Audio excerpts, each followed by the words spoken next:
Mensagens que edificam, ministradas pelo pastor Sidney Ferreira.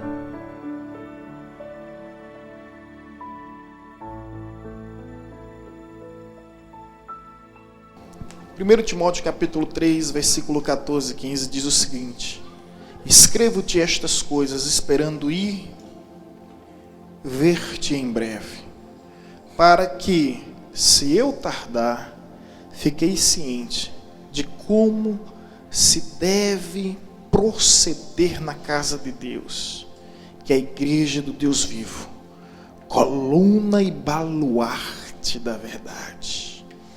Como se deve proceder na casa de Deus, que é a igreja do Deus vivo, coluna e baluarte da verdade. Louvado seja o Senhor por esta palavra, louvado seja o Senhor por este momento. E eu oro a Deus para que ministre aos nossos corações sobre esta palavra. A igreja do Deus vivo. A igreja não pertence a uma instituição religiosa. A igreja não pertence a uma convenção denominacional. A igreja não pertence ao Estado, ao governo humano. A igreja não pertence a personalidades. A igreja é descrita de uma forma muito clara e enfática, a igreja do Deus vivo. E Jesus nunca deixou ninguém confuso em relação a esse aspecto. Lá em Mateus capítulo 16, versículo 18, você conhece esta palavra, onde Jesus disse: edificarei a minha igreja, e as portas do inferno não prevalecerão contra ela. Portanto, a igreja pertence a Jesus. Isso é importante deixar muito bem claro, caso alguém ainda tenha dúvida quanto a esse assunto tão nítido, tão evidente nas Escrituras. A igreja pertence a Deus, a igreja do Deus vivo. Nunca em um outro tempo na história foi tão importante enfatizar isso, porque infelizmente nós encontramos conotações emergentes, recentes, que têm tratado a igreja de uma forma tão leviana, de uma forma tão inconsequente, como se a igreja não tivesse um dono, como se a igreja não tivesse o seu Senhor. E a gente se depara com várias tendências modernas, maneiras de tratar a igreja do Senhor Jesus. Alguns tratam como comércio, um meio de fins lucrativos. Outros tratam a igreja como um clube, apenas como um evento social, programações de entretenimento. E a igreja não é um comércio, a igreja não é um clube. E o apóstolo Paulo diz muito bem claro quando diz a igreja do Deus vivo, e ele traz instruções sobre como devemos nos comportar na igreja de Deus. E eu creio que aquele que tem um Espírito de Deus, escute o que eu estou falando, ele compreende muito bem o que o apóstolo Paulo está dizendo. E eu vou convidar você, depois a gente volta para esse texto. Abre a Bíblia comigo em 2 Coríntios 11, 2, só para entendermos melhor esse assunto. 2 Coríntios 11, 2.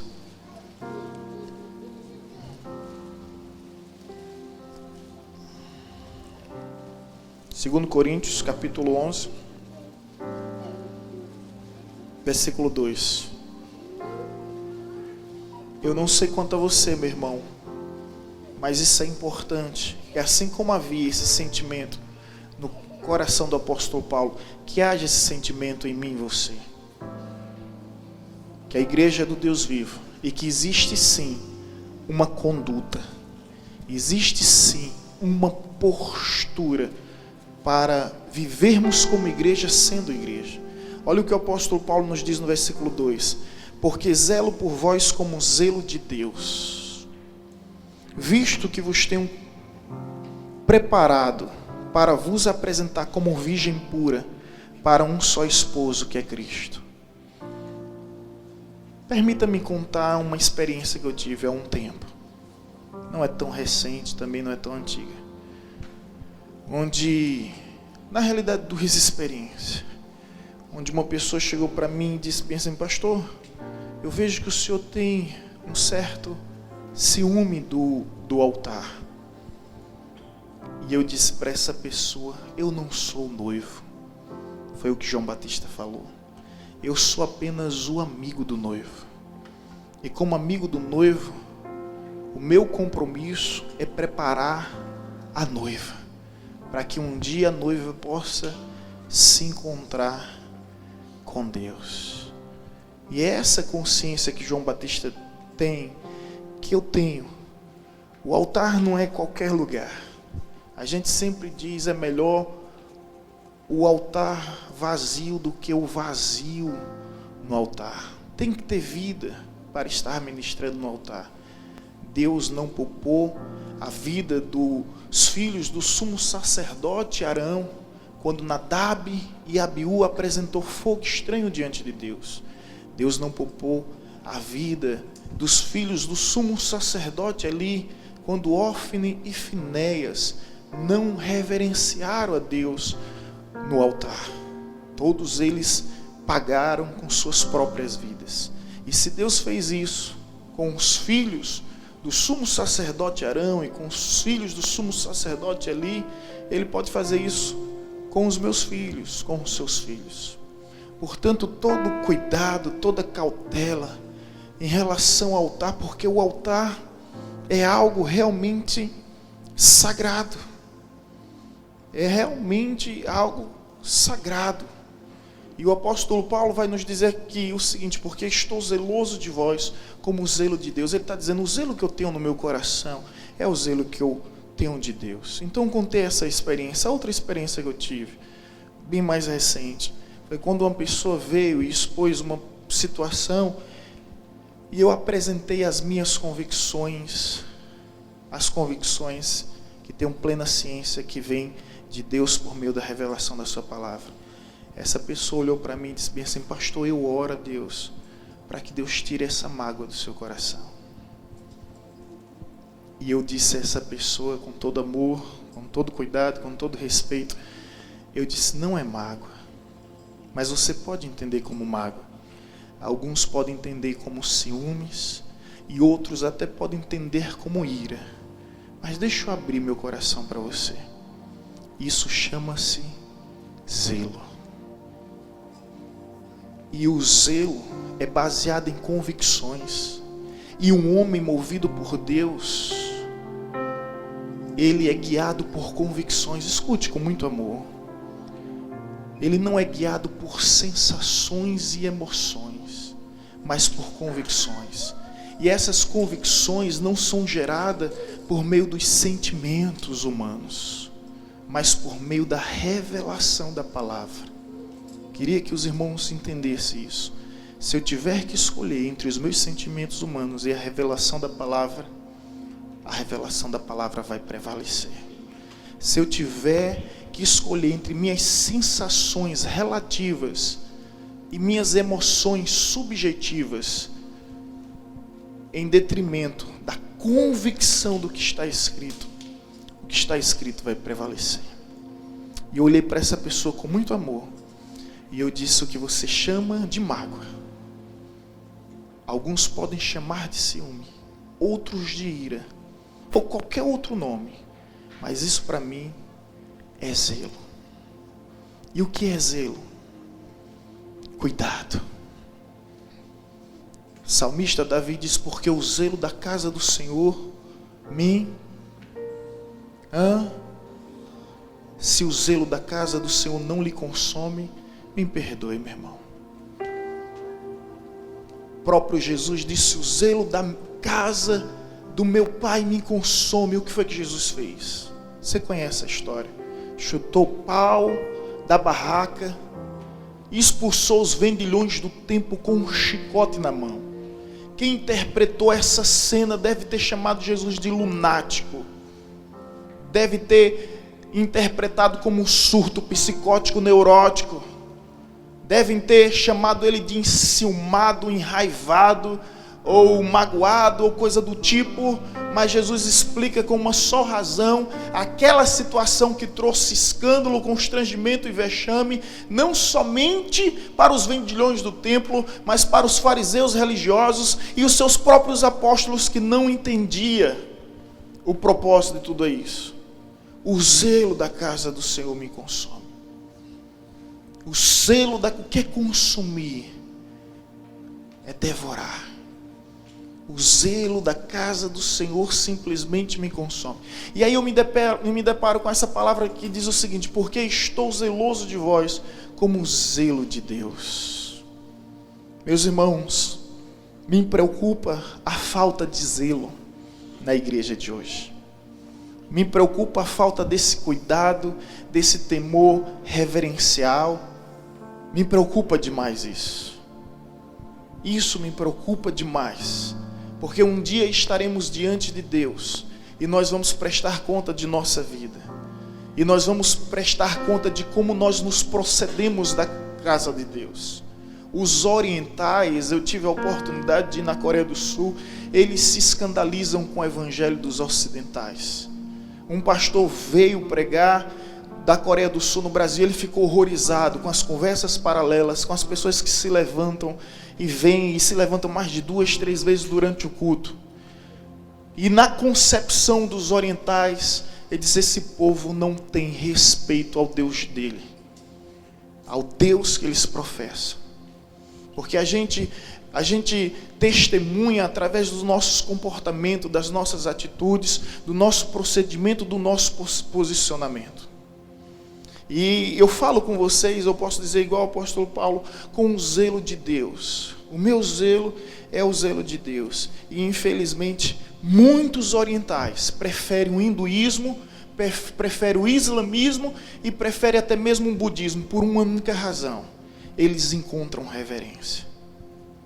Eles encontram reverência. Eu adoeci, não pude na Coreia do Sul adentrar num templo budista gigantesco. Os pastores entraram, eu fiquei doente devido ao grande frio, né? Então não pude subir a montanha, mas os pastores que vieram impressionados com a reverência que eles tinham, sabe, ao culto deles, ou seja, ao Deus deles.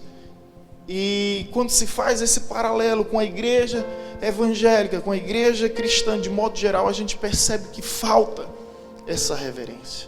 E o apóstolo Paulo está preocupado com isso. E se você abriu a Bíblia comigo em 2 Coríntios, capítulo 11, tem outros versículos para a gente ler. E eu gostaria de adiantar um pouco. Vamos para o versículo 24. Ele vai falar dos seus sofrimentos. Vou ler o versículo 24 para adiantar. Gostaria de ter mais tempo para falar sobre isso. Ele diz: 5 vezes recebi dos judeus 40 de açoite menos 1. Fui 3 vezes fustigado com varas, 1 vez apedrejado, em naufrágio 3 vezes. 1 noite e 1 dia passei na voragem do mar. Ele está falando das aflições. Aí ele diz: em jornadas muitas vezes, em perigos de rios, em perigos de salteadores, em perigos de patrícios, em perigos entre gentios, em perigos na cidade, em perigos no deserto, em perigos no mar, em perigos, olha gente, que detalhe, em perigos entre falsos irmãos. O apóstolo Paulo faz essa menção. Em trabalhos, versículo 27, em fadigas, em vigílias, muitas vezes em fome, em sede, em jejum, muitas vezes em frio e nudez. Aí a gente sempre deixa por último aquilo que a gente quer enfatizar com mais veemência. O que é que ele deixa por último? Não são os açoites, não são os naufrágios, não é a fome, não é a perseguição. O que ele deixa por último é o seguinte: não são os trabalhos, fadiga. Ele diz: além de todas essas coisas exteriores, ao que pesa sobre mim diariamente. O que é? Versículo 28. O cuidado de todas as igrejas. O que é que sua versão diz? O que é que sua versão diz? A preocupação. Gente, ele começa a enumerar uma série de situações existentes que não são fáceis, né? Venhamos e convenhamos, difíceis, Mas ele começa a dizer o que mais, como ele deixa por último, que é o que mais aflige, é a preocupação com a igreja. Essa versão está perfeita, Sândalo, aí na projeção. O cuidado com todas as igrejas. Nós não podemos perder o cuidado com todas as igrejas, porque é a igreja do Deus vivo. Não é a minha igreja, não é a sua igreja, é a igreja do Deus vivo. Se é a igreja do Deus vivo, quem estabelece a maneira de procedermos na igreja é o Deus vivo. Nós não vamos nos proceder neste lugar conforme a tendência do mundo moderno, conforme as tendências das pessoas da pós-modernidade, de modo algum. E aí, meus irmãos, quando a gente vê alguns versículos na Bíblia, eu preciso citar aqui, só para que os irmãos possam entender. Abram a Bíblia comigo em Isaías capítulo 1, versículo 12. Isaías 1, 12.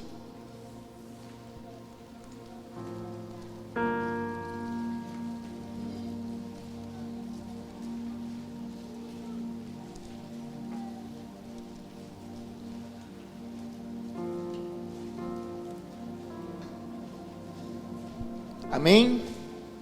Olha o que Isaías capítulo 1, versículo 12, é Deus falando com o seu povo. Olha o que Deus diz: quando vindes para comparecerdes perante mim, quem vos requereu de vós isto, que viesseis pisar os meus átrios? Em outra versão, vai dizer o seguinte, eu acredito que você está entendendo o que Deus quer falar, e talvez o que eu falo aqui não mude nada, e amanhã todo mundo continue do mesmo jeito, mas um dia quando eu estiver diante de Deus, Deus vai mostrar esse videotape, e vai mostrar você, o meu profeta falou, e eu tenho certeza que diante de Deus, esse sangue não será cobrado das minhas mãos. Por isso que o apóstolo Paulo fala lá em Atos: não vos deixei de anunciar toda a verdade de Deus. Então meu compromisso é com aquele que me vocacionou acima de tudo. Isaías capítulo 1, versículo 12. Quando vindes comparecer perante mim, quem vos requereu o só pisardes nos meus átrios? Deus está revoltado, indignado, furioso, estarrecido, consternado com o povo que ia para a igreja somente por rotina. Ia por causa da agenda, da programação, do cotidiano. Ia ao culto, mas não cultuavam. Assistiam, mas não prestavam o culto a Deus. E quer saber de uma verdade? Nossas igrejas estão repletas de pessoas assim, que vêm para o culto somente por vir. E o que Deus diz, pensem: quem vos requereu somente pisardes no altar, nos átrios? Ou seja, não tem valor nenhum vir somente para o culto, se a sua vida não for um culto. Se é que você entende.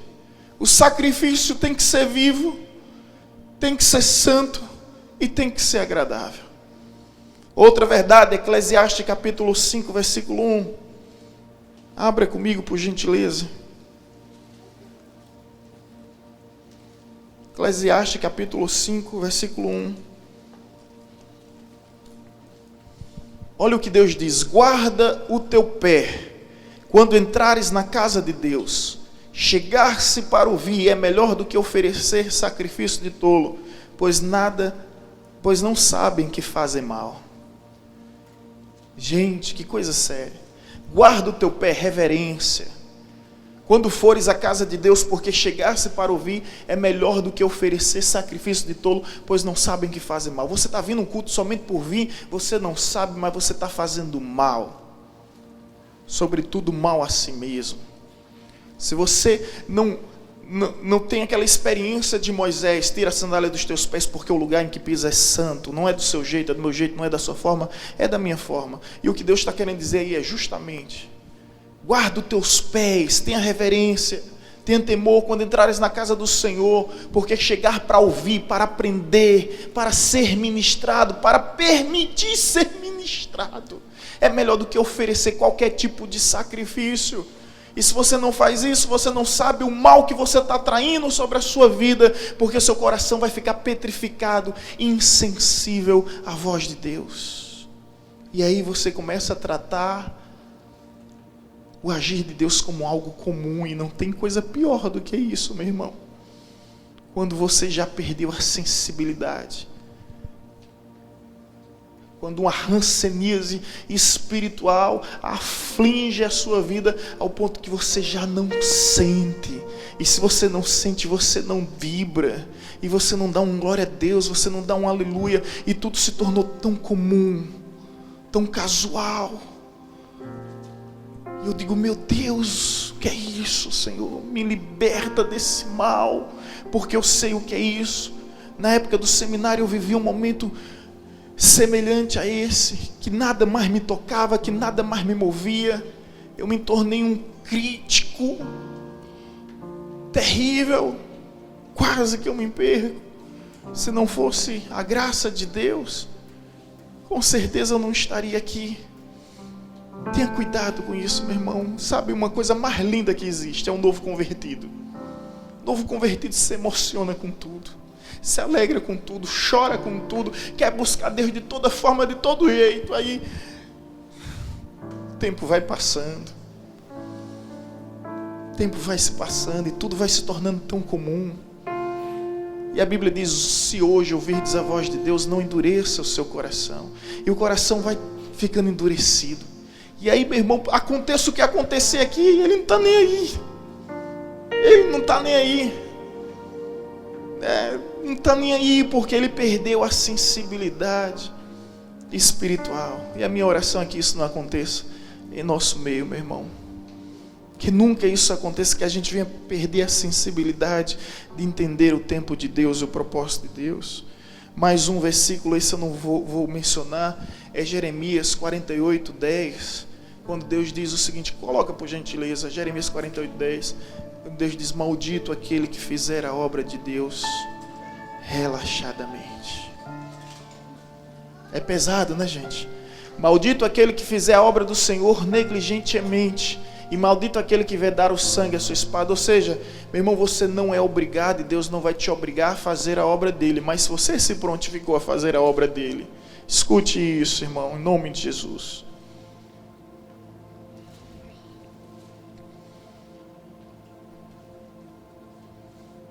Se você se prontificou a fazer a obra dele, não a sua obra, não faça relaxadamente. Porque senão você será maldito. Em outras palavras, é como se Deus dissesse, eu prefiro que você não faça. Porque se você fizer, e fizer relaxadamente, eu vou te amaldiçoar. Será que você entende isso? Não é o pastor te chamando de maldito. Não é o teu líder ministerial te chamando de maldito. É Deus do céu dizendo, maldito. Por fazermos a obra dele simplesmente relaxadamente. Talvez você não saiba, eu já não tenho mais tempo para falar, mas houve várias situações em que Deus interrompeu o culto. E escute, não foi o diabo. Não foi o diabo. Não foram os inimigos. Foi o próprio Deus que interrompeu o culto e disse, parem com essas canções.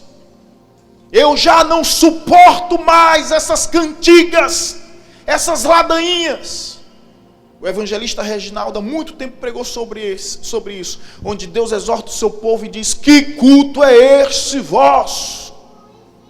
Deus reprovando o culto que o povo oferecia a ele. E Deus dizendo, esse culto não é para mim, esse culto antes é para vocês. E Deus interrompe o culto e o diabo não tem nada a ver com isso. É o próprio Deus não aceitando a forma que o povo estava cultuando, de acordo com os seus preceitos, de acordo com suas maneiras. E aí quando a gente retorna para 1 Timóteo 3, para que se eu tardar, fiquei ciente de quê? Como se deve proceder na casa de Deus. Quando essa ministração acabar, e se eu conseguir de alguma forma imprimir em você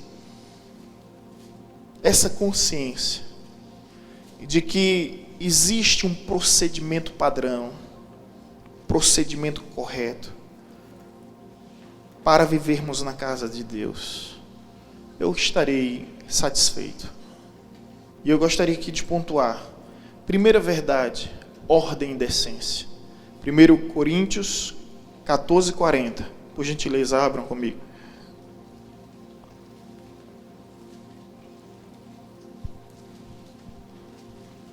1 Coríntios 14:40. Ordem e decência. Eu vou só pontuar, gente. Eu não tenho mais tempo para me aprofundar. Olha o que diz. Mas faça-se tudo com decência e com ordem. O texto de 1 Coríntios 14, se você for ler, é o apóstolo Paulo dando instruções à igreja no tocante aos dons espirituais. Ele vai dizer no final: não impeçais de falar línguas. A igreja tem que ter visão, tem que ter profecia, tem que ter língua, tem que ter mistério, tem que ter o sobrenatural de Deus. Mas no final ele diz: tudo seja feito com ordem e com decência. Então, a igreja do Deus vivo, como se proceder diante da igreja? É verdade, irmãos, eu tirei aquilo que é simples demais, que é louvor, adoração, tem que ter comunhão com os irmãos, tem que ter confissão, tem que ter perdão, tudo isso nós sabemos. Eu quero falar sobre comportamento. Então, ordem e decência. Ordem tem a ver com organização. Você já entrou num ambiente, no estabelecimento, onde você vê organização? Aquilo não te inspira? Aquilo não te encanta? Então, ordem e decência. A igreja tem que ter ordem, ou seja, organização. A igreja tem que ter decência. Decência é excelência. Então, como deve ser a igreja? Sim, teremos louvores, teremos adoração a Deus, teremos comunhão com o próximo. Sim, haverá confissão, haverá perdão. Mas sobre compostura, sobre modos de nos proceder, é necessário que haja ordem, é necessário que haja decência. Deus não está sendo contra ao mover profético, ao agir do Espírito, não, apenas com ordem e com decência. E quando se lê o texto em 1 Coríntios 14, se um se levantou para profetizar, que toda a igreja se cale. Se um se levantou em línguas estranhas, que outro revele, ou então que se cale. Ou seja, tudo na igreja tem que ser feito com ordem e com decência. Meus irmãos, eu não sei se só sou eu, mas eu vejo uns vídeos viralizando na internet, que eu fico confuso se aquilo é uma igreja ou um terreiro de macumba, de umbanda, ou seja lá do que for. Vocês já viram esses vídeos? E outra, até os sacerdotes estão travestidos de pai de chiqueiro. E começa a bagunça. Teve uma criatura que estava do lado que levou até um tapa de alguém que estava rodopiando. E ela olhando e pá! Sem querer. Ou querendo, quem sabe. Só Deus sabe. A gente fica olhando essas coisas, eu disse bem assim, não acredito nisso. Eu não acredito. São vídeos terríveis. Eu pergunto, qual é a ordem? Qual é a decência que está havendo? E a gente já não sabe mais distinguir o que é uma igreja do Senhor e do que é um terreiro de ocultismo, de magia. O espírito do profeta é sujeito ao profeta? Sim. E o culto tem perdido a ordem, tem perdido a decência, e tem se tornado, me perdoe, a franqueza, a sinceridade ou o sincericídio. Tem se tornado uma bagunça. Tem se tornado uma bagunça. E aí quando eu digo isso, porque há pessoas tão simplistas, tão simplórias, tão ingênuas, que dizem, mas é o mover do Espírito, pastor, é o agir de Deus. Aonde? Tem que passar por esse parâmetro. Igual os cristãos bereanos. Se não passar pela Bíblia, eu não aprovo. A gente diz que a única regra de fé e prática, mas tem muitos aí acreditando na unção do caicai, na unção da gaitada. Conhece a unção da gaitada, né? A igreja começa a rir, não para de rir, o culto todo é todo mundo rindo. Isso é melhor ir para o circo. É melhor ir para stand-up. Então eu ainda dei uma dica, circo da vassoura. Vai segurar a vassoura lá. Vai para o circo da vassoura, mas para segurar a vassoura. Enfim, se esse zelo não vem da parte de Deus para o nosso coração, que culto é esse vosso? Então, como devemos nos proceder, gente? É eu falando aqui, conversas paralelas acontecendo. Aí eu estou jogando palavras soltas ao vento. Tudo tem o seu tempo. Tudo tem o seu tempo. Segundo item, segunda questão, tem que ter gratidão e reverência. Vamos para Hebreus capítulo 12, versículo 28.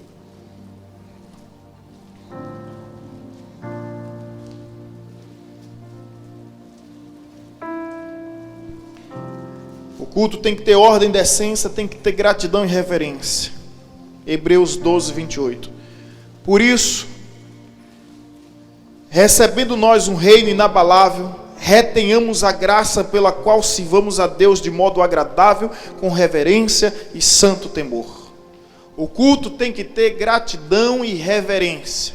Se você adentra nessas portas para cultuar a Deus e ao mesmo tempo seu sentimento não está repleto de gratidão, meu irmão, se você vem com lamúrias, com murmurações, com indagações, com questionamento, a ingratidão retira a afeição e Deus não tem compromisso com filhos ingratos. Você pode perceber que Deus mudou a vida de Jó quando ele começou a agradecer. Deus mudou a vida de Abacuque quando ele começou a agradecer. Enquanto você viver murmurando, Deus não vai mudar a tua vida, não vai mudar a tua história e nem muito menos receber o teu culto. Então, como devemos nos proceder com gratidão e reverência, e ainda inclui santo temor.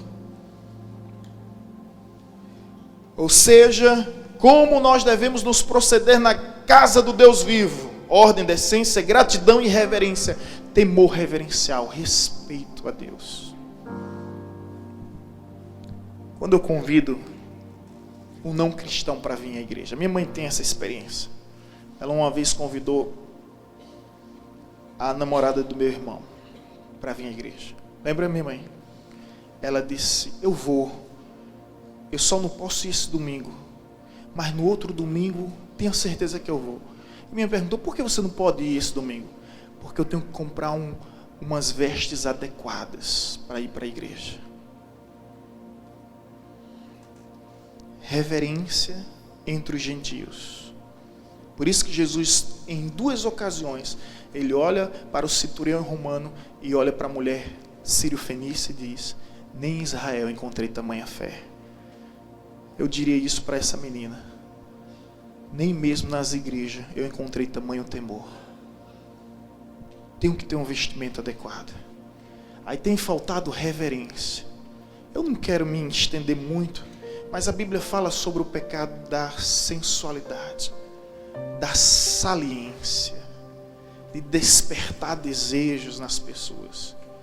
Eu não sou da lascívia, o pecado da lascívia. Eu não sou consultor de moda para ficar dizendo até onde deve ir um vestido, até deve ser a calça. Eu me livre de perder tempo com isso. E outra, não adianta, né? Não adianta. Marido não resolve isso, pai não resolve isso, e pastor não resolve isso. Sabe quem é que resolve isso? O Espírito Santo. Porque uma mulher decente, uma mulher digna, uma mulher honrada, ela se olha no espelho e ela vai saber que aquele tipo de vestimenta não está glorificando a Deus. Agora, a triste realidade é que as igrejas se tornou algo tão comum que ao invés de ovelha, estão vindo peruas para a igreja. É verdade, gente. Ao invés de ovelhas com lã, ovelha tem lã, perua tem o quê? Deixa para lá. Aí estão vindo as peruas para a igreja. Essa é a triste realidade. E essa mulher revela a sua essência, revela o seu caráter. Então, meus irmãos, não pode faltar na igreja gratidão e reverência. Agradecer a Deus e ao mesmo tempo ser reverente. O pastor mal fala desse assunto, mas quando o pastor fala, é assim, desse jeito. Mas é com zelo de Deus que eu falo.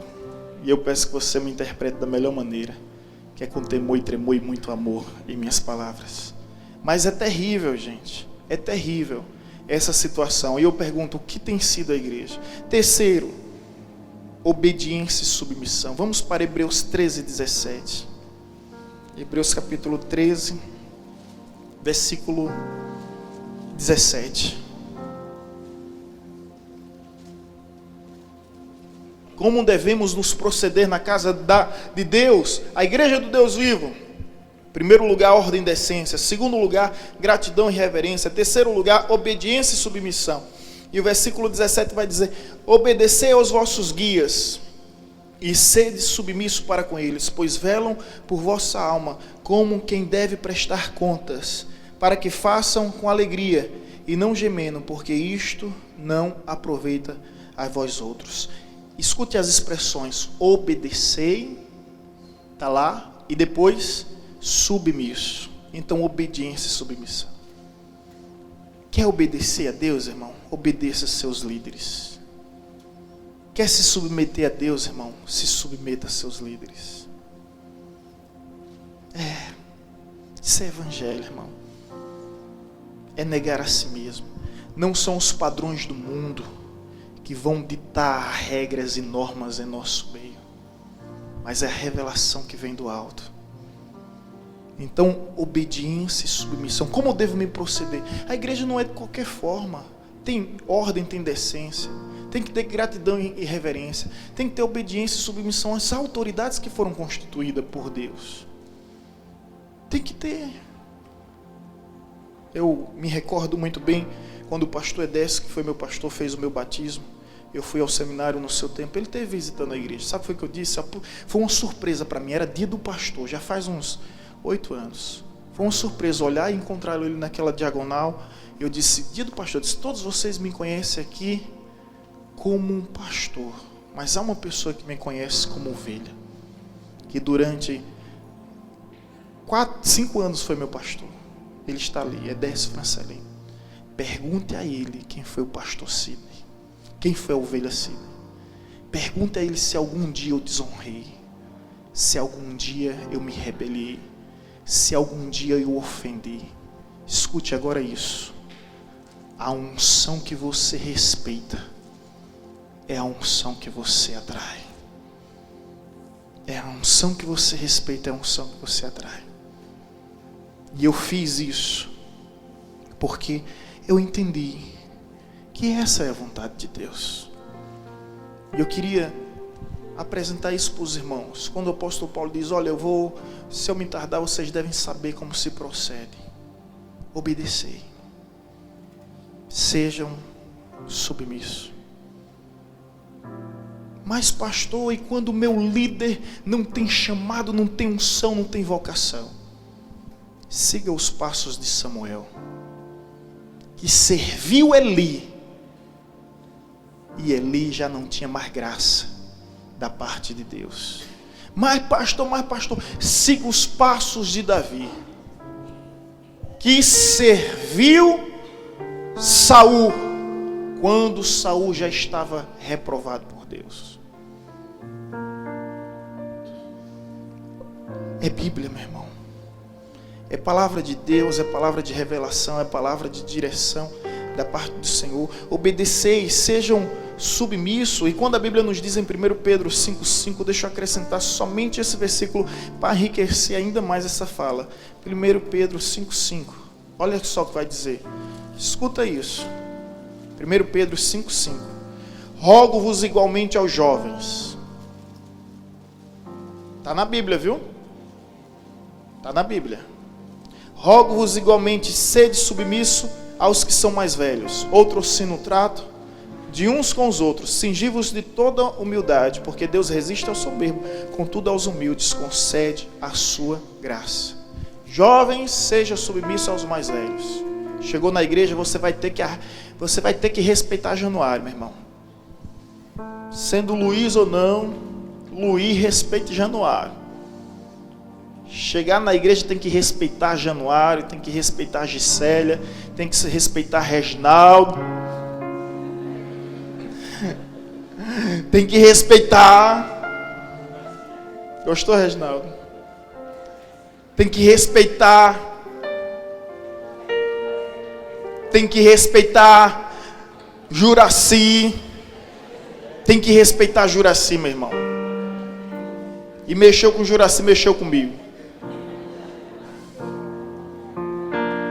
Se Juraci disse, está dito, viu? Tem que respeitar. Jovens, respeitem. Respeite. Você não sabe. Vou trazer o sacrifício de Januário para estar aqui nessa manhã. Essa semana foi hospitalizado. Passou mal, mas está aqui. Meu Deus. Aí assim, quando eu entrei, eu fiquei um pouquinho sentado com ele. Aí o William chegou. Eu falei a situação para o William, para o Diácono Williams. O Diácono Williams falou tão bonito. Ele disse bem assim: a gente respeita a sua história. A gente admira a sua vida. O Senhor é exemplo em perseverança, em testemunho, em dedicação. Aí os olhinhos do velho encheu de lágrimas. E os meus também. Porque o Williams encerrou dizendo bem assim: nosso desejo é chegar a essa idade com esse vigor.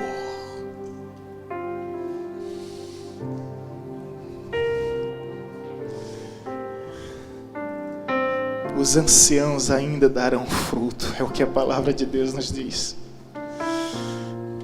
Eles ainda darão frutos. Na velhice ainda dará frutos. E é de fato uma inspiração. E amanhã nós vamos estar na casa de Luiz Januário. Eu e o Diácono Williams vamos fazer uma festa e tomar cajuína. Eita! Tem cajuína lá, não tem, Gisélia? Então vamos lá. Não vamos, Williams? Jovens, respeite. Quando você entra na igreja, tem uns anciãos ali. Os diáconos, nem todos anciãos, tem muitos diáconos jovens, mas para te instruir. É para o teu bem, não é para o teu mal. A Nilde já chegou a falar disso: pastor, é tão difícil, a gente fala com todo o cuidado do mundo, algumas pessoas retrucam, algumas pessoas respondem, resmungam. É complicado, gente. E a gente quer estabelecer algo organizado para o bem comum, mas algumas pessoas não entendem. Então a Bíblia tem resposta para tudo concernente à espiritualidade. Semelhante vós, os mais moços, sede sujeito aos mais velhos, aos mais antigos, aos mais experientes na igreja. Amém, irmãos? Vamos ter esse temor. Me veio à mente aqui quando o evangelista Reginaldo foi limpar essas cadeiras tudinho. Ele virou todas elas e foi limpar.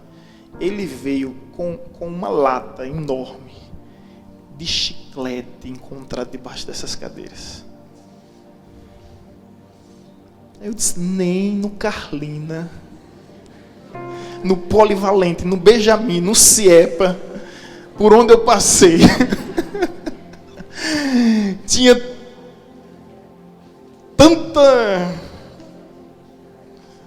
tanto chiclete, tinha tanta imundícia, eu ia falar, mas deixa pra lá. E às vezes a gente fala. Às vezes eu vejo alguns ensaios aqui, gente, eu fico indignado. Essa é a hora de falar. Quando eu vejo um indignado, o camarada tá aqui na igreja como se estivesse na casa de Mãe Joana. Não sei nem quem é Mãe Joana. Mas o cara parece que está na casa da sogra. Nem na casa da minha sogra eu me comporto assim. O camarada está deitado com os pés para cima, bem à vontade em Sião. A Bíblia diz: ai daquele que anda à vontade em Sião. Ou seja, fazendo da casa de Deus como... Não sei o que é que passa pela cabeça desse indivíduo. Aí está bem à vontade. Aí um trágico dia desse, o camarada estava deitado, pensando que era uma poltrona, isso é uma cadeira, não é uma poltrona, com os pés para cima do outro. De repente o barulho, trac! A cadeira não suporta, gente. Todo mês a gente tem que trocar uma cadeira dessa, não é, Almena? Reginaldo vem aqui, faz o reparo, a gente paga para soldar, porque os camaradas estão à vontade. Tem uma cadeira aí para mostrar como é que os cabas ficam. Não, se eu fizer, não aguenta não, quebra. Assim, ó, bem à vontade. E aí, como se não bastasse, ainda bota os pés para cima da outra. Aí o misericórdia, meu Deus do céu. Misericórdia. Eles esqueceram que a igreja é a casa do Deus vivo. Você convida alguém para a sua casa. E se essa pessoa se comporta assim na sua casa, nunca mais ela volta. Nunca mais ela vem. É a casa do nosso Pai, mas a gente não pode ser leviano. Eu oro para que Deus desperte hoje aqui esse zelo que se chama cuidado, esse amor. Permita-me contar, eu tenho muitos testemunhos para dar ao longo de toda a construção, mas semana passada, retrasada, eu recebi uma ligação do nosso irmão Carlinho. Pastor, oi Carlinho, tudo bem? Pastor, eu tenho percebido o portão da igreja há muito tempo, sabe, perdendo a tinta, tá feio, pastor, aquela situação. E pastor, me incomoda tanto porque é a casa do meu pai, aquele jeito dele falar, né? É a casa do meu pai. Permita-me, pastor, contratar um profissional, né, arcar com a pintura e deixar a casa do meu pai. A gente vê muita alegria e satisfação, mais bonita. Eu disse, amém. Ele disse, pastor, e qual a tinta? Eu escolhi o senhor. Escolheu, graças a Deus. Uma semana, olha, não sei se você percebeu, mas o portão está lindo. Agora a questão é por que eu digo isso. Porque, Carlinho, muitas pessoas veem as necessidades, veem as faltas, veem as falhas, e ao invés de se prontificar para serem úteis,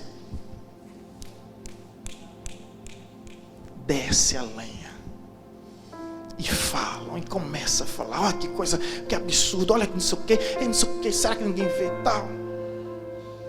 Pouquíssimas são aquelas pessoas que dizem, bem, eu estou percebendo que está precisando disso, que está faltando ali.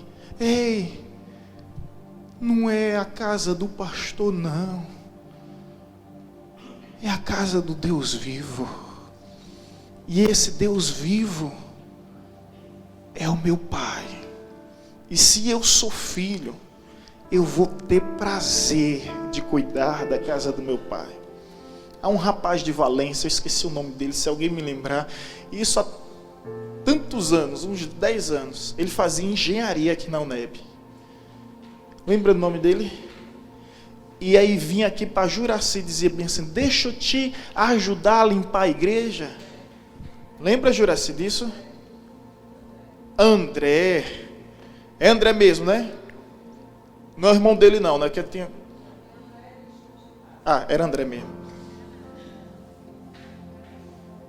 Mas não era Xuxa não. Era André. Era esse André. Xuxa. Ele era tão galego que chamava... Xuxa era irmão de André? Vieram tudo no mesmo lugar, né? Era esse André.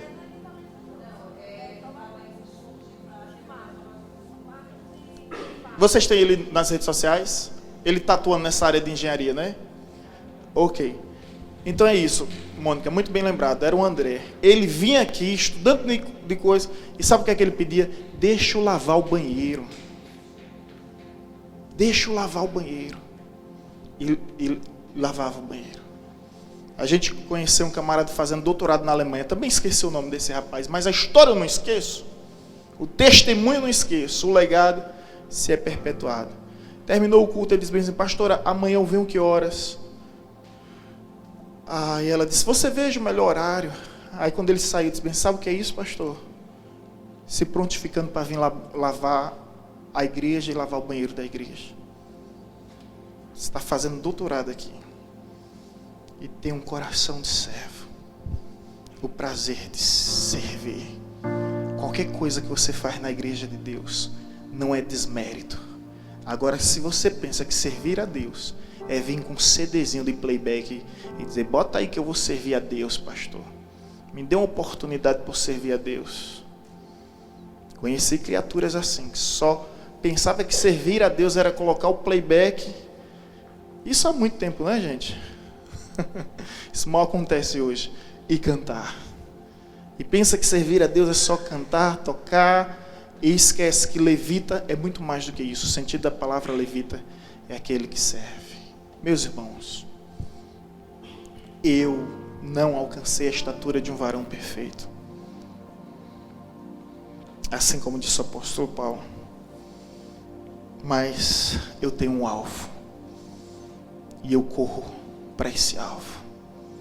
para o prêmio da soberana vocação em Cristo Jesus, esquecendo-me das coisas que para trás se fica, e prosseguindo, e prosseguindo, e prosseguindo, procurando ser firme e forte para se encontrar fiel. Quando essas cortinas da história se fecharem e as páginas dos céus se abrirem, o pergaminho dos céus se abrirem, eu possa me encontrar como servo bom e fiel.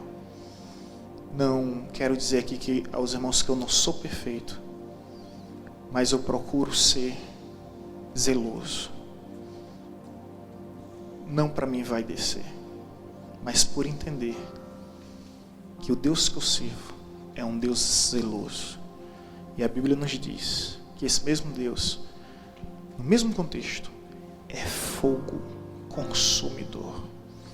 E se assim eu não fizer, e se assim eu não agir, eu sei que Ele vai cobrar de mim.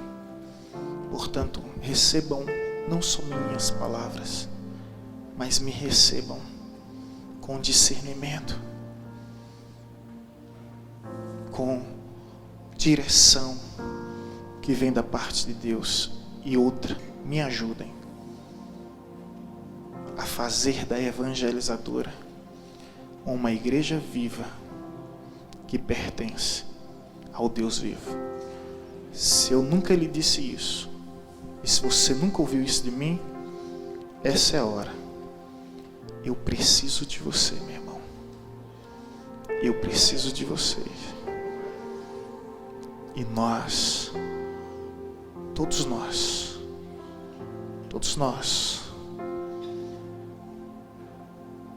precisamos de Cristo. Até o fim, sem cessar, sem parar, sem vacilar. Vamos aplaudir.